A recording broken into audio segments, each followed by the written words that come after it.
in a duel, meaning that we've got two people who have accepted to do battle. We're dueling, right? Not 3 people, not 4 people, 2 people. So sport karate is a duel. We've both accepted that we're gonna try to exchange blows. So here's the situation. In a duel, you've got this gap between people. That's the hard part about dueling, is the distance between the 2 of us. So early on, and I see this all the time when people are first starting out, this is such a difficult thing. What do they want to do? Well, I want to back this person up against a barrier. Now he's up against a wall, and then I attack him. You see this all the time. I want to do my offense when I pin my partner up against a barrier, because the gap is the hard part. So me as a teacher, I'm always saying, if you put him up against the wall, don't attack him. It's too easy. Don't try to have success in the easy situation. Find success in the hard situation. So I always coach people, if you got your partner up against a barrier, I want you to do this. I want you to circle. Put yourself against the barrier and then fight off the wall into the open space, because if you can get them in that environment, you've got some skill. You should always be trying to get people without a barrier. Barriers make it so much easier, right? So in a duel, we got this dilemma.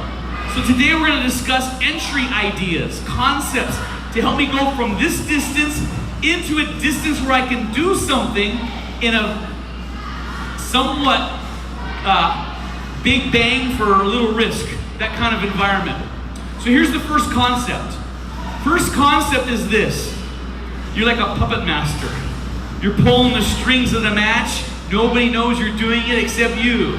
Your opponent doesn't know that you're pulling the strings. So now, if I go backwards, which way is my opponent gonna go? If I go forwards and he's not ready, what is he gonna do?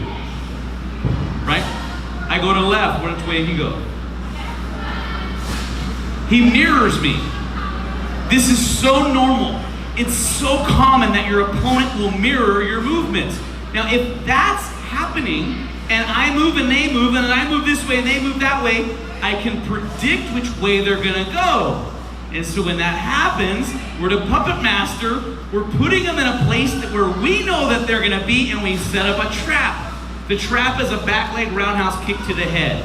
So to do that, we've got this natural ebb and flow. Would you just move with me? We've got this natural ebb and flow, and I start going this way. And as soon as he goes the opposite direction, I put the roundhouse kick on the head. So now if I'm going this way and he circles that way, he's heading that way, my kick is going that way, we're gonna have something that goes and gets there faster than normal, right? It may not be a back leg roundhouse kick. Maybe as we circle, it's a ridge hand and he's heading for the head-on collision. Maybe as we circle, it's a backhand. I'm putting a technique to this side of his body because he's gonna be heading for it. And I'm a puppet master, I'm making that dynamic happen. Does that make sense? So movement creates movement, and if they mirror you, you can set the trap. Easy enough concept? Next idea. So the gap is the hard part, right? And as you're sparring, it's just a tricky spot. It's tricky because when I go in, if he attacks on my entry, it's just suicide, right?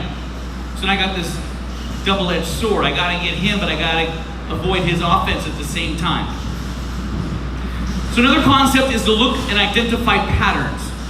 Patterns are so helpful so that I can have something to time off of on my entry. Real common pattern is to touch front hands. So when we have this movement, and I touch his hand, he touches my hand, I touch his hand, he touches my hand, I'm like, oh. When I reach my hand forward, he reaches his hand forward. Or he's the one who feeds his front hand. He's feeling out there, and I'm like, well, there's a rhythm, and there's a predictable pattern. So now when I go to reach hands and touch hands, and we got this little rhythm going, I don't do hands, I throw a kick. I like to throw a front kick. It can be done with either leg. So instead of doing the hand touch, when his hand is going out to touch my hand, my kick is on the way. So we have this rhythm. His hand is gonna touch mine, and boom, right there I go on my kick. Now, the kick is probably not gonna work. This person isn't just gonna let you get him, but what's gonna happen is I enter on that beat, They try to stop the kick and they react and they're losing ground. And this is how I get through the gap. We have the predictable entry, boom, boom, boom, and then we're all over. We use that as our entry mechanism. Even though the kick is probably, 25% gonna be successful, 75% unsuccessful, but it sets up my entry. If I can get through the gap confidently, I've solved the biggest challenge. All right, next idea, the entry. This works the best in two scenarios. One is if I'm really comfortable and I'm taking the whole thing in, I'm not tunnel visioned on doing anything in particular. That allows me to get a read on my opponent and get a feel of when are they gonna attack.